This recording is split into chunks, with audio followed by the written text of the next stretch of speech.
چاہوں گی کہ اسلام میں مرد کو 4 شادیوں کی اجازت دینے کی حکمت کیا ہے؟ بسم اللہ الرحمن الرحیم، الحمدللہ والصلاة والسلام علی رسول اللہ۔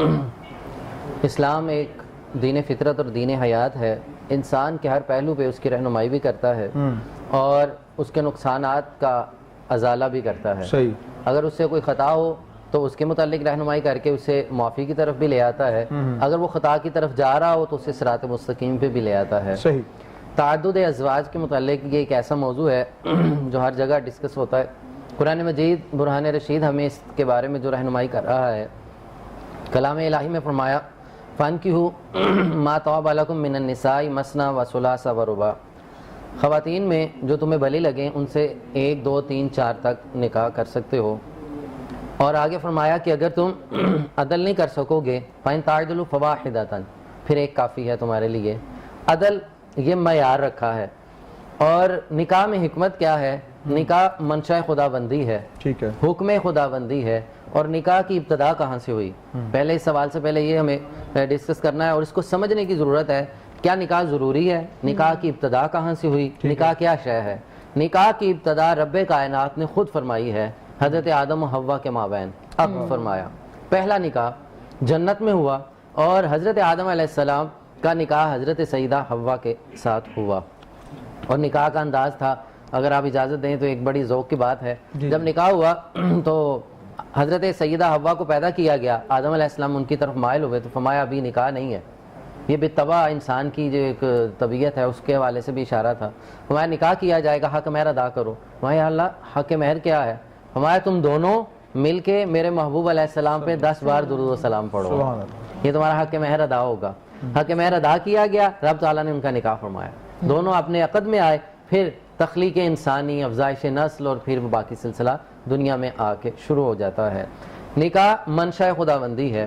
نکاح وہ پاکیزہ طریقہ ہے جس سے حضرت آدم دنیا میں آتا ہے۔ نکاح وہ ایک طریق ہے جو اللہ کے حکم کے مطابق اور اللہ کی مرضی کے مطابق جو ہے نا، وہ حلال پاک طیب طریقہ ہے جس سے اللہ کا نائب، اللہ کا خلیفہ اس دنیا میں ظاہر ہوتا ہے۔ یہ منشاء خداوندی ہے۔ اب تعدد ازواج پر اگر ہم بات کرتے ہیں تو تعدد ازواج کیا ہے؟ آقا کریم صلی اللہ علیہ وسلم کی سیرت پاک، لَقَدْ كَانَ لَكُمْ فِي رَسُولِ اللَّهِ أُسْوَةٌ حَسَنَةٌ، حضور کی سیرت پاک ہمارے لیے اسوہ کاملہ ہے۔ جب بھی کوئی سوال ہو ہمیں حضور کی بارگاہ میں پیش کرنا ہے تو قرآن کہتا ہے وَمَا آتَاكُمُ الرَّسُولُ فَخُذُوهُ وَمَا نَهَاكُمْ عَنْهُ فَانْتَهُوا وَاتَّقُوا اللَّهَ، جو تمہیں رسول دیں وہ لے لیا کرو، جس سے منع کریں اس سے رک جایا کرو۔ اب شادی کے حوالے سے، نکاح کے حوالے سے بہت سی روایات ہیں۔ صحابہ کرام نے حضور کی بارگاہ میں سوال کیا یا رسول اللہ نکاح کی حاجت ہے، فرمایا فوراً نکاح کرو۔ جوانوں کو فرمایا یا معاشر الشباب، اے نوجوانوں کے گروہ فوراً نکاح کیا کرو۔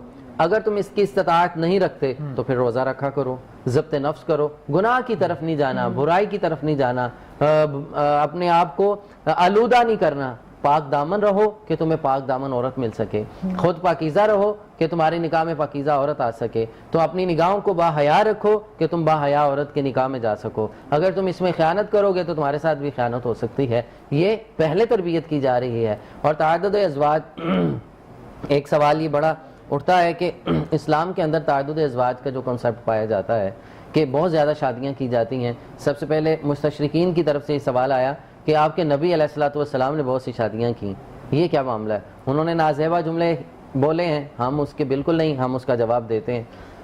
اللہ کے محبوب علیہ السلام کا ہر امر من جانب اللہ ہوتا ہے۔ اللہ جو اپنے محبوب کو حکم دیتے حضور فوراً فرما دیتے۔ فرمایا کہ اے محبوب آپ اپنی طرف سے کوئی بھی کام نہیں کرتے بلکہ جو اللہ کا حکم آتا ہے وہ اسی پہ کرتے ہیں۔ وما ينطق عن الهوى ان هو الا وحی یوحى۔ اب حضور کا تعدد ازواج اور امت کا تعدد ازواج، اس میں فرق کیا ہوگا؟ حضور کا کثرت سے شادی کرنا اور بعد میں امت کا شادیاں کرنا، اور قرآن مجید میں 4 تک اجازت دینا ہے۔ اس کی حکمتیں سن لیں۔ سب سے پہلے حضور صلی اللہ علیہ وسلم کو حکم ہوا کہ آپ زیادہ شادیاں کریں۔ مختلف قبائل میں جب آپ شادی کریں گے تو پورے کے پورے قبائل جو ہیں وہ گوشہ اسلام میں آ جائیں گے، وہ حلقہ اسلام میں داخل ہوں گے اور اسلام کی یونٹی بڑھتی چلی جائے گی۔ اور پھر امت کو اس لیے کہا، آپ صلی اللہ علیہ وسلم نے فرمایا ایسی خواتین سے نکاح کرو کہ تمہاری افزائش نسل ہو، تم زیادہ ہوگے، تمہارے زیادہ امت ہونے کی وجہ سے میں باقی امتوں پہ تم پہ فخر کروں گا۔ یہ ایک پہلو ہے کہ آقا کریم صلی اللہ علیہ وسلم چاہتے ہیں کہ امت مسلمان ہو، کثیر لوگ مسلمان ہوں، کثیر لوگ کلمہ گو ہو جائیں اور کثیر لوگ جو ہے اللہ کی بارگاہ میں. اچھا، آپ کی ساری باتیں علامہ صاحب درست قرآن و حدیث کی روشنی میں بیان کر رہے ہیں، لیکن ہم اگر اس زمانے کی بات کریں جس زمانے میں ہم جی رہے ہیں، یہاں پر تو ایک نکاح کرنا جو ہے وہ مشکل کر دیا جاتا ہے، جبکہ یہاں پر نکاح کرنا مشکل کر دیا گیا ہے اور باقی معاملات آسان کر دیے گئے. اس حوالے سے آپ کیا دیکھتے ہیں، اس حوالے سے کیا کہتے ہیں؟ جی، تاریخ ہمارے سامنے موجود ہے. جب نکاح آسان تھا گناہ مشکل تھا. آج نکاح مشکل ہے تو گناہ آسان ہو گیا ہے. تو لہٰذا نکاح کو آسان کرنا چاہیے، نکاح کے معاملات کو آسان کرنا چاہیے. جس سماج اور کلچر کا ہم تہذیب اور تمدن میں جکڑ گئے ہیں، حصہ بن گئے ہیں، اس پہ نظر ثانی کی ضرورت ہے. ہم نے شادی کو بہت مشکل کر دیا ہے، جبکہ اسلام نے نکاح کو سب سے سہل اور آسان رکھا ہے. صحیح. جب یہ بہت زیادہ مشکل ہوا ہے تو اس کے مسائل آپ کے سامنے